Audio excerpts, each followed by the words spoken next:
অশোকনগরের কল্যাণগড়ে ঘরের মেঝে খুঁড়তেই পাওয়া গেল খুলি হাড়গোড়। সিপিএম নেতার পুরনো বাড়ি ভেঙে নতুন বাড়ি তৈরি করতে গিয়েই খুলি পাওয়া গেল।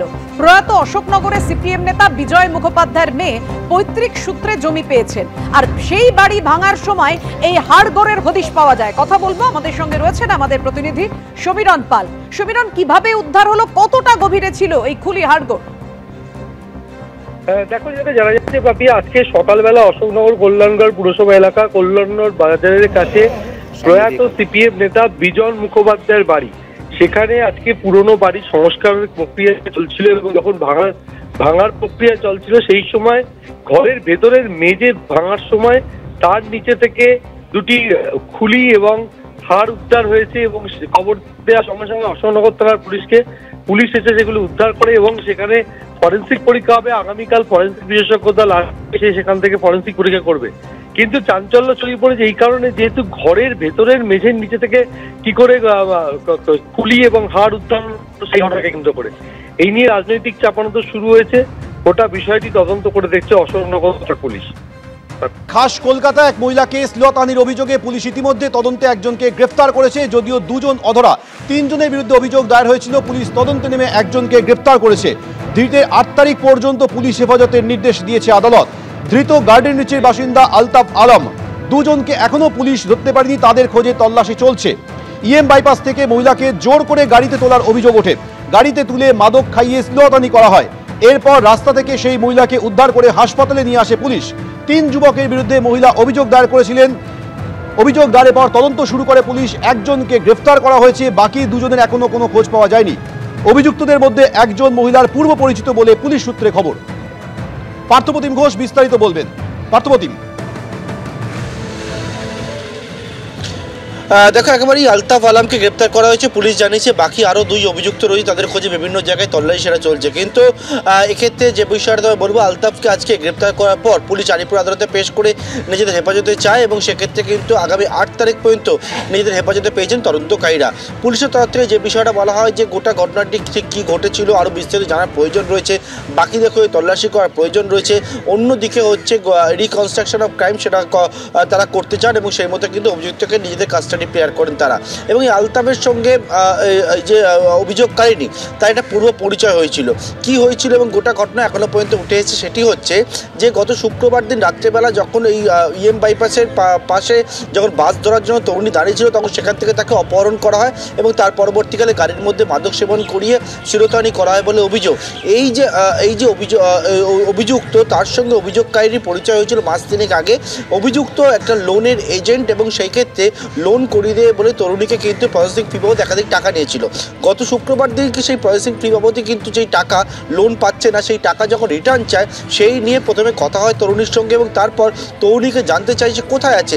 তরুণী জানায় তিনি বাস স্ট্যান্ডে অপেক্ষা করছেন বাস ধরার জন্য। তখন কাছেই ছিল আলতাফ তার বন্ধুর একটা গাড়ি নিয়ে আসে, 3 জন গাড়ির মধ্যে ছিল এবং তখন জোর করে গাড়ির মধ্যে তুলে এই অপহরণের ঘটনাটি ঘটায় এবং তার পরবর্তীতে শ্লীলতাহানি করে বলে অভিযোগ। এবং গোটা ঘটনার পরিপ্রেক্ষিতে পুলিশ জানাচ্ছে আরও বিস্তারিত তদন্তের জন্য অভিযুক্তকে জিজ্ঞাসাবাদ করা হবে এবং সেই মতো আগামী 8ই ডিসেম্বর পর্যন্ত নিজেদের কাস্টাডিতে পেয়েছেন তদন্তকারী আধিকারিকরা। সৌমেন।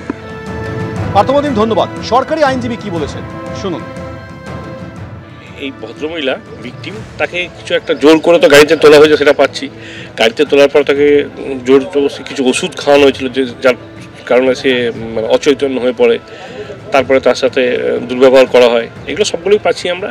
আজকে যাকে অ্যারেস্ট করে নিয়ে এসেছিলাম, আমরা কোর্টকে বলি যে কী খাওয়ানো হচ্ছিল তোকে, তার রেসপেক্টে একটা ইনভেস্টিগেশন হবে, রিকনস্ট্রাকশন অফ দ্য অফেন্স, কোথার থেকে তুলে নিয়ে গেছিলো ওকে, তারপরে ওষুধ যেটা খাওয়ানো হয়েছিল, কারা কারা ছিল ওর সাথে, সেই রেসপেক্টে সবটা ইনভেস্টিগেশন করার জন্য কোর্ট 8 ডিসেম্বর অবধি পুলিশ কাস্টাডি গ্রান্ট করেছে।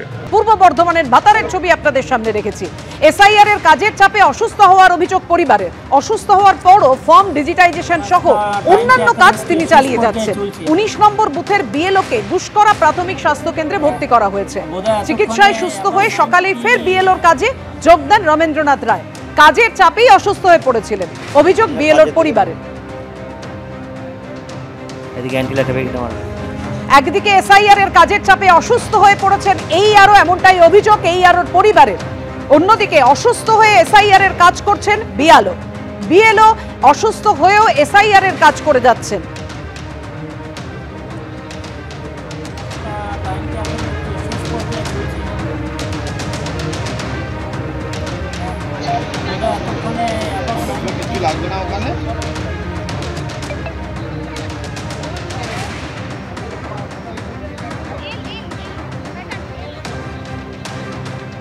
অসুস্থ হওয়ার পরও পূর্ব বর্ধমানের ভাতারে এসআইআর এর কাজ করে যাচ্ছেন বিএলও। কি খবর পাওয়া যাচ্ছে, পরিবারের তরফ থেকে কি বলা হচ্ছে জানাবেন আমাদের প্রতিনিধি কমল কৃষ্ণ দে। কমল। হ্যাঁ দেখো, যেটা হচ্ছে ঘটনা সেটা হচ্ছে ভাতারের 19 নম্বর বুথের হচ্ছে বিএলও রমেন্দ্রনাথ রায়। ইনি বেশ 1 মাস ধরেই কিন্তু এই এসআইআর কাজ করছেন বিএলও হিসেবে 19 নম্বর বুথে ভাতার বিধানসভায়। কিন্তু কালকে রাত্রি বেলাতেই উনি হঠাৎ করেই মাথা ঘোরা এবং বমি নিয়ে অসুস্থ হয়ে পড়েন এবং গুসকরা যে প্রাথমিক স্বাস্থ্যকেন্দ্র, সেই প্রাথমিক স্বাস্থ্যকেন্দ্রে তাকে ভর্তি করা হয় এবং ভর্তি করার পর আজকে সকালবেলা তার অবস্থার উন্নতি হওয়ার পর তাকে কিন্তু হাসপাতাল থেকে ছেড়ে দেওয়া হয়েছে। এবং এই ঘটনাটাই শুধু নয়, ইনি কাজের প্রতি দায়বদ্ধ সেটাই তিনি দেখাচ্ছেন এবং যখনই হাসপাতাল থেকে ছাড়া পেয়েছেন তিনি সঙ্গে সঙ্গে কিন্তু সেই তার যে বিএলও এলাকা সেই এলাকায় তিনি গেছেন এবং কাজ করা শুরু করেছেন এবং তিনি বলছেন যে এই কাজের প্রতি তিনি দায়বদ্ধ।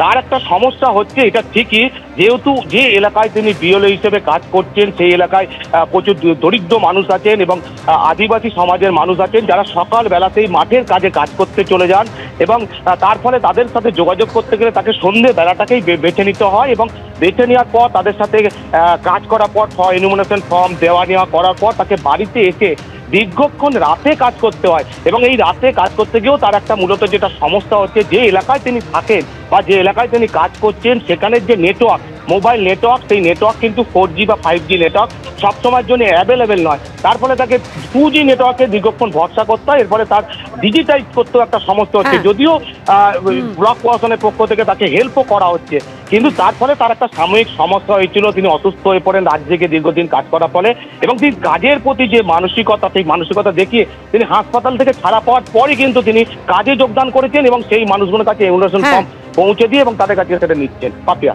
ধন্যবাদ তোমায়। একদিকে পূর্ব বর্ধমানের ভাতারে এসআইআর এর কাজের চাপে এক বিএলও অসুস্থ হয়ে পড়েন, কিন্তু অসুস্থ হওয়ার পরেও ডিজিটাইজেশন সহ অন্যান্য কাজ তিনি করছেন। এর পাশাপাশি কয়েকদিন আগে আমরা দেখেছিলাম বাঁকুড়ায় বিশেষভাবে সক্ষম একজন বিএলও, তিনি তার কাজ সম্পূর্ণ করেছেন। অর্থাৎ কোথাও বিএলওরা অসুস্থ হয়ে পড়ছেন, কেউ হাসপাতালে ভর্তি হচ্ছেন, আবার কোথাও দেখা যাচ্ছে অসুস্থ বিএলওরাও তারা কাজ করে চলছেন। আজকে পূর্ব বর্ধমানের ভাতারে সুস্থ হয়েই বিএলওর কাজে যোগ দিয়েছেন এই বিএলও। অন্যদিকে বাঁকুড়ায় কয়েকদিন আগে বিশেষভাবে সক্ষম একজন বিএলওকে তার কাজ সম্পূর্ণ করতে দেখা গেছে।